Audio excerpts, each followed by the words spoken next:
G'day, you bloody dingo dango billabong bitches. This is Tom coming to you from Shanghai for another Eurovision reaction video. And tonight I am, unsurprisingly, going to be reacting to Australia. The song is called Zero Gravity and it's by Kate Miller-Heidke. So let's kiki.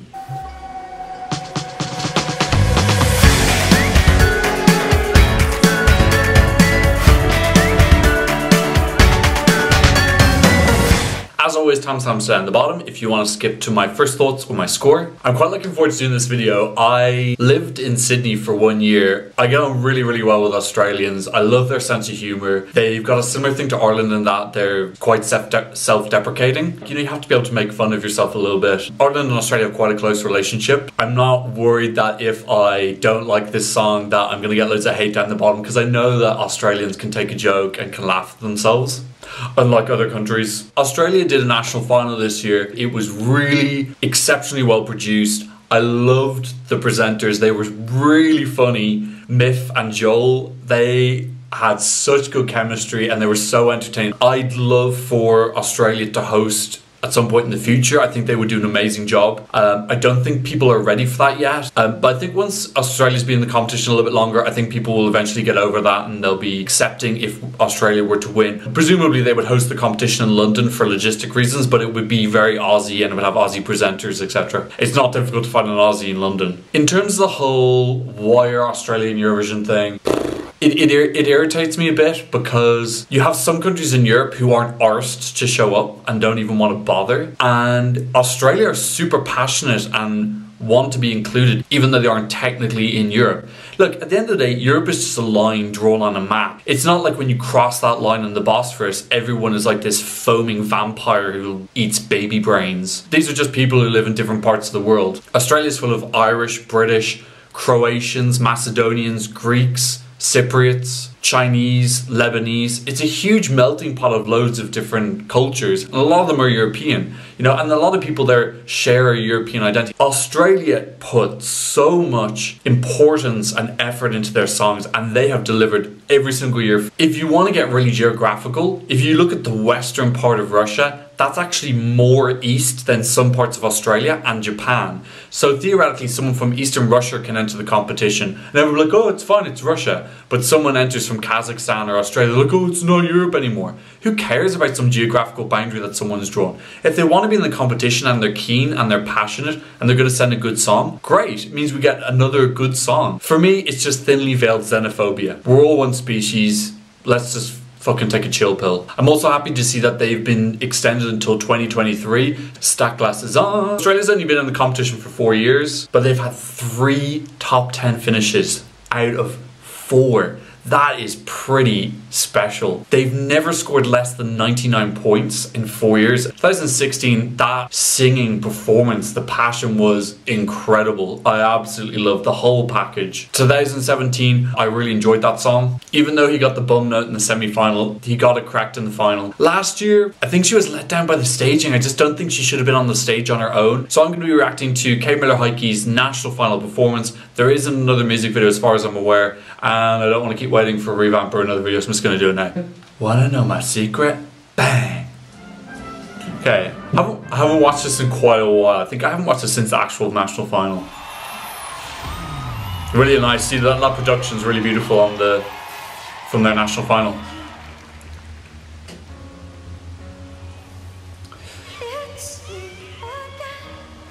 I quite like the start. Like, obviously she's got a good voice, she's an opera singer, so saying you've got a nice voice when you're an opera singer is a little bit like saying you're attractive if you're a model. It's a bit of a given. But so I like it so far. And you know, I like the fact they've gone a little bit kitsch with the costumes. It's like, it's a bit drag queen.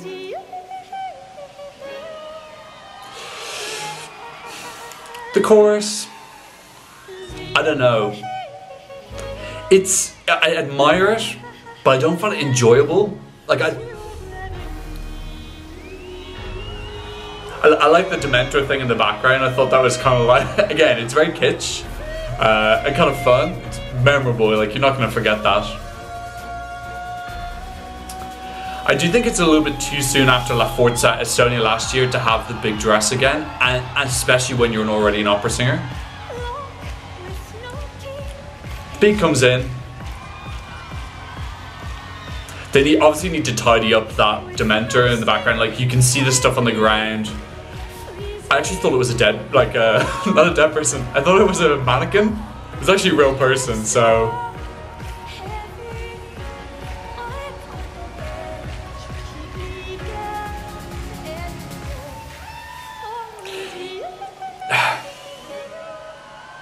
Like, it's nice. It's a breezy chorus, but it just doesn't.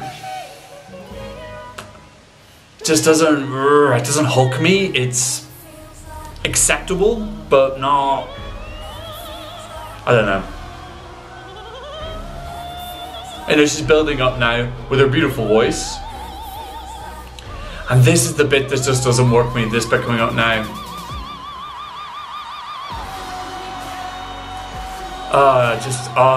It doesn't work. It doesn't work for me. I don't know what it is I don't like about it.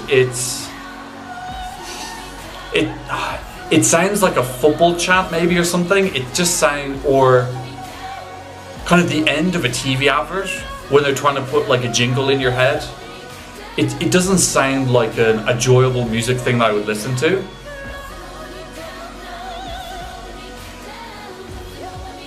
Yeah, I like the meaning of the song. It's a song about depression and whatnot. I like that, but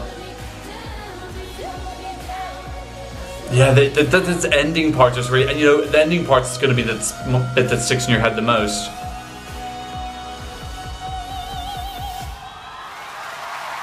Nice finale. You know, she's got really good stage presence. Headphones off, glasses off. Again, I talked through a lot of that. I've seen that before. I've heard the song before. It's nothing new. So I'm in a tough place with this one. I respect the song. I think it's a decent entry. I like that they've gone big and bold with the staging. They got a lot of ideas, and obviously that's going to be refined and neatened for the actual performance in Eurovision. The only staging mishap for me was last year, and it wasn't a disaster, it just wasn't to their normal standard. The song for me, I don't enjoy it. I don't mind it, I have no problem watching it, but I'm significantly more interested in the visuals than I am in the song. I don't want to listen to this song outside of the performance, and I think the proof of that is the fact I haven't downloaded it. So this song came out quite a while ago, and really that's the first time I've listened to it since, and my opinion hasn't changed on the actual song itself. I'm more content with the first half of the song than the latter half. It's a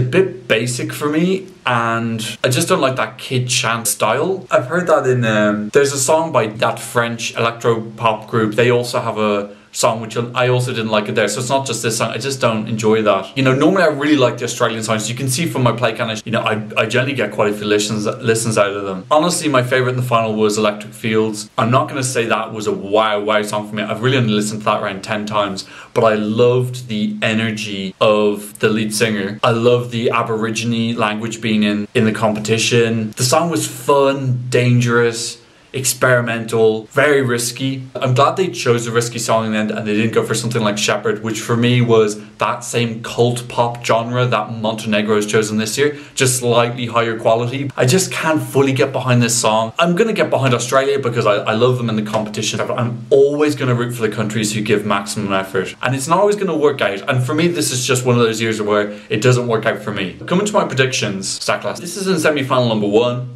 It's got a pretty good draw. It's number 12. It comes after Georgia, so it's gonna be a stark contrast to Georgia's song. Songs in the second half tend to do better. They don't have Ireland or the UK or Sweden, who are three of the countries I would associate with giving them points. The national final was evidence of the fact that they are willing to take a risk and go for something very striking and powerful with the staging. For that reason alone, this will qualify. Also, you know, the song is not horrible. It's solid enough to be borderline, but with the performance, I think it'll push it up into those safer regions. Coming to my score, really, I think if I'm not going to download and listen to a song, I don't really think it makes sense to give it more than 40, 50. I'm going to give this 37. I really enjoyed her passion, her commitment in the performance. If it was the studio version alone, my score would probably be lower, but as a package, I'll bring it up a little bit. So, what do you think about Zero Gravity by Kate Miller-Heidke?